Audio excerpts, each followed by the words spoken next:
세상을 연결하는 뉴스 브릿지입니다. K-팝이 세계적인 인기를 얻고 있지만 정작 무대를 선보일 전문 공연장조차 국내에는 없는 게 현실입니다. 수년 전부터 다양한 논의가 있었는데 마침내 서울에서 전용 공연장이 첫 삽을 뜨게 됐는데요. 이 K-팝 전문 공연장의 의미와 과제, 동아방송예술대학 심희철 교수와 이야기 나눠봅니다. 교수님 어서 오세요. 예, 안녕하세요. 예, 굉장히 오랫동안 수고한 과제였는데 이 K-팝 전문 공연장 설립을 놓고 또 이 희비가 엇갈리는 소식이 있었다고요. 네, 그렇죠. 향후 이제 K-팝의 성지로 불릴 수 있는 K-팝 전용 공연장 설립에 따른 경기도와 서울시의 희비가 엇갈리는 소식이 연이어 최근에 전해졌는데요. 네. 우선 경기도 같은 경우는 세계 최초의 K-팝 전용 공연장이라는 목표로 경기도 고양시에서 진행되어 오던 CJ 라이브 시티 사업이 8년 만에 좌초를 했습니다. 그래서 좀 안타까움을 겪고 있는데 이제 돌이켜 보면 20년 전이죠. 2004년 한류우드라는 그 이름으로 첫 사업이 시작이 됐고요. 그렇죠. 이후에 한류월드 그리고 K컬처밸리로 이름이 이제 바뀌면서 사실상 올 6월 완공을 목표로 하고 있었는데요. 결국 희망 고문으로 끝나기도 해서 좀 안타까움을 자아내고 있습니다. 반면에 서울시는 지난 7월 2일 도봉구에서 2만 8천 명 정도 수용할 수 있는 K-팝 전문 공연장 서울 아레나 착공식이 열렸는데요. 2027년 준공을 목표로 최첨단 음향 시설이라든지 가변형 무대 이런 청사진을 지금 발표하고 있어서 팬들의 기대를 좀 모으고 있는 상황입니다. 네, 사실 이 K-팝이 항상 이 국가 신성장 동력으로 꼽히지 않습니까? 그런데 네. 정작 이 전문 공연장이 없다는 게 늘 문제로 지적받고 있는 거죠. 그렇죠. K-팝 산업의 사실상 마지막 퍼즐이자 네. 수건 사업이 바로 전용 공연장 설립 계획입니다. 이웃나라 일본과 홍콩만 보더라도요. 대형 실내 공연장을 중심으로 음악 산업이 발전하고 있고 이것을 통해서 지역 경제도 발전을 하고 있습니다. 필리핀만 보더라도요.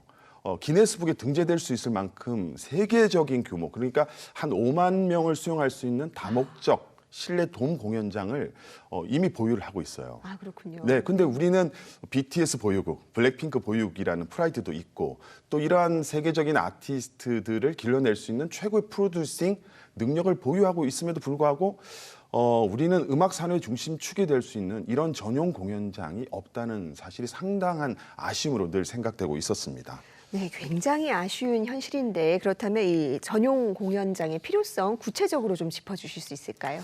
네, 그 K-팝 산업 규모와 이 발전 속도에 비해서 공연장 공급이 굉장히 좀 더딘데요. 지금 현재 그마저도 대부분 스포츠 시설에 의존을 하고 있습니다. 그러니까 스포츠 시설은 규모는 굉장히 크지만 전문 음향이라든지 무대 장치 이런 부분은 좀 한계가 있고 효율성도 좀 떨어진다고 볼 수가 있어요. 잠실 주 경기장에서 이제 K-팝 공연이 좀 많이 올려졌는데 지금 리모델링 공사 때문에 2026년까지 사용을 못 합니다. 그래서 대관의 보릿고개가 시작됐다 이렇게 이제 얘기를 하고 있고 고척 스카이돔도 프로야구 시즌이 되면 사용을 못 합니다. 그리고 상암 월드컵 경기장은 잔디 훼손 문제라든지 대관 조건이 굉장히 까다롭거든요. 그래서 2017년도부터 작년까지 대관한 적이 없고 올해도 세 팀만 이렇게 대관이 돼서 한마디로 하늘의 별 따기다 이런 상황으로 이제 얘기를 할 수가 있고요. 그리고 이제 해외 팝 가수들이 월드 투어를 할 때 아시아 시장을 거점으로 한국 공연을 검토를 하는데 매번 불발이 되고 있습니다. 네. 이런 것들도 연관이 되는데 이런 여러 가지 대관의 동맥 경화를 해결할 수 있는 K-팝 전용 공연장 건립은 정말 수건 과제다 이렇게 얘기할 수 있습니다. 네, 지금 세계 팝스타들의 사례 얘기해 주셨는데 사실 이 아주 유명한 세계적인 팝 가수 테일러 스위프트의 한국 공연이 무산됐다라는 소식에 굉장히 팬들이 안타까워한 적이 있었습니다. 이것도 결국 공연장 문제와 연결이 되는 겁니까? 아, 그렇죠. 이게 코리아 패싱이라고 그러죠. 네. 테일러 스위프트 그 한국 공연 패싱 문제도 공연장 사정과는 무관치 않아 보입니다. 그런데 이 공연장 건립은요 단순히 공연 산업 발전뿐만 아니라 연관 산업까지 영향을 줍니다. 그러니까 낙수 효과라고 해서 숙박이라든지 외식이라든지 관광과도 좀 연결되는 콘서트 콘서트 노믹스, 그러니까 내수 경제 활성화에도 굉장히 도움이 된다 이렇게 볼 수가 있습니다. 현재 K-팝 산업은요, 해외 팬이나 관광객들을 국내에 좀 유치하는 인바운딩 비즈니스보다는 K-팝 아티스트가 해외 공연을 좀 많이 하는 아웃바운딩 비즈니스 형태로 좀 발전하고 있는데, 이런 현실도 공연장 여건과는 연관이 된다 이렇게 볼 수가 있습니다. 네, 스타들이 자꾸 밖으로 나간다. 그렇다면 말씀하신 이 이른바 콘서트 노믹스, 이 부가 수익의 기회도 해외로 돌아가게 되는 겁니까? 그렇죠. 해외로 많이 이제 그런 가치가 돌아가는데, 한 그 방송사에서 하고 있는 뮤직 어워드 같은 경우도 네.